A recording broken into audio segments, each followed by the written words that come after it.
Election commission of ইন্ডিয়ার chief ঘোষণা দিলেন আগামী কাল থেকে ওয়েস্ট বেঙ্গল, গোয়া, গুজরাট, মধ্যপ্রদেশ, কেরালা সহ 12টি রাজ্যে এসআইআর শুরু হবে। এখন তারা কোথায়? তাদের বক্তব্য শুনতে আমার ইচ্ছে করছে। যারা বলেছিল পশ্চিমবাংলায় এসআইআর হতে দেব না, করতে দেব না, তাদের অবস্থান কি? আটকাতে পেরেছে? আমি ডে 1 থেকে বলে আসছিলাম, যখন এসআইআর নিয়ে চর্চা হচ্ছিল, যে এসআইআর নিয়ে আপনারা আতঙ্কিত হবেন না। আজকেও বলছি, এসআইআর নিয়ে আতঙ্কিত হবেন না। আপনাদের ডকুমেন্টস আপনারা রেডি করুন। ইলেকশন কমিশন অফ ইন্ডিয়া তার ওয়েস্ট বেঙ্গল সাইড থেকে, ওয়েস্ট বেঙ্গল স্টেটের সিওর মাধ্যমে যে এসআইআর করাচ্ছে, কোনো বৈধ ভোটারের নাম বাদ পড়বে না। আমরা আশা করব প্রত্যেকটা নাগরিক যারা আছেন ভোটদানে, যারা 18 বছর ঊর্ধ্বে পূর্ণ স্বাধীনতা আছে সংবিধান প্রদত্ত, সেটা বহাল থাকবে।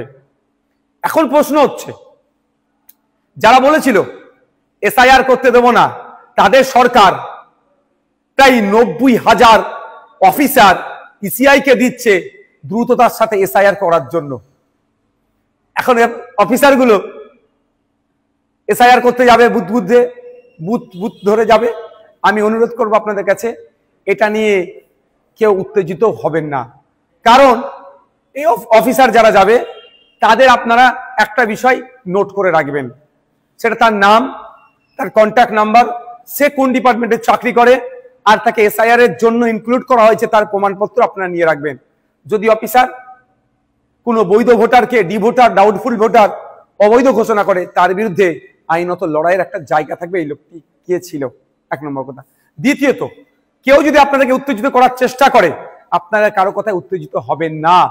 কারণ 2021 নির্বাচনের সময় তৃণমূলের নেতারা বলেছিল, সেন্ট্রাল ফোর্সের সামনে গিয়ে, সেন্ট্রাল ফোর্সকে আটকাতে গেলে ঘরে যা আছে, খুন্তি, ঝাঁটা, জুতো, কুদাল, এইসব কথা অনেক বলেছিল, গিয়ে দাঁড়াবে ওদের সামনে।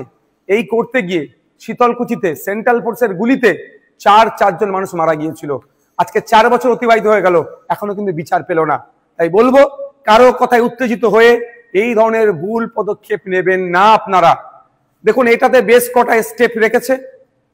প্রায় 1 মাস বুথ লেভেল অফিসারদের কাজ হবে বাড়ি বাড়ি গিয়ে এইগুলো সার্ভে করা, এই নির্দিষ্ট প্রক্রিয়া সম্পূর্ণ করা। তারপরে পাবলিশ হবে। পাবলিশ হওয়ার পরে প্রায় 1 মাস, হয়তো কারো যদি নাম ইচ্ছাকৃত হোক, অনিচ্ছাকৃত হোক, বা ডিস্টার্ব বাদ পড়ে বা ডিস্টার্ব হয়, সেক্ষেত্রে তার বলার সুযোগ, অভিযোগ জানানোর সুযোগ পাবে। একটা অনেক টাইমের এটা একটা প্রক্রিয়া আছে। সুতরাং হুট কথায় কারো কথা শুনে উত্তেজিত হয়ে যাবেন না, কারো ফাঁদে পা দিয়ে ফেলবেন না।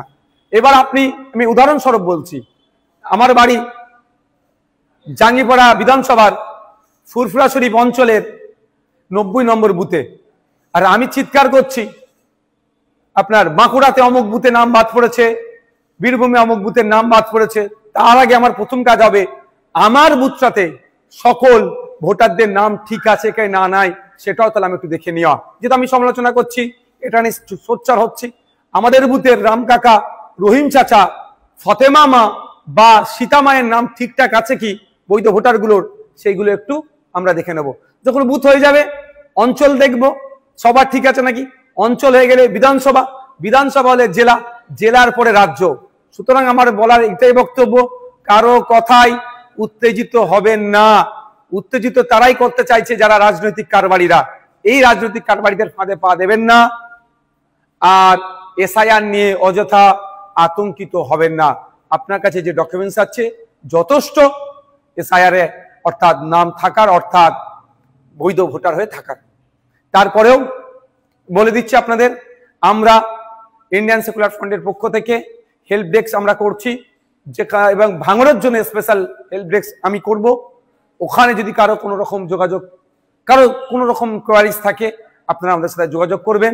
আমরা এক্সপার্টদের দিয়ে এই সমস্যার সমাধান করব।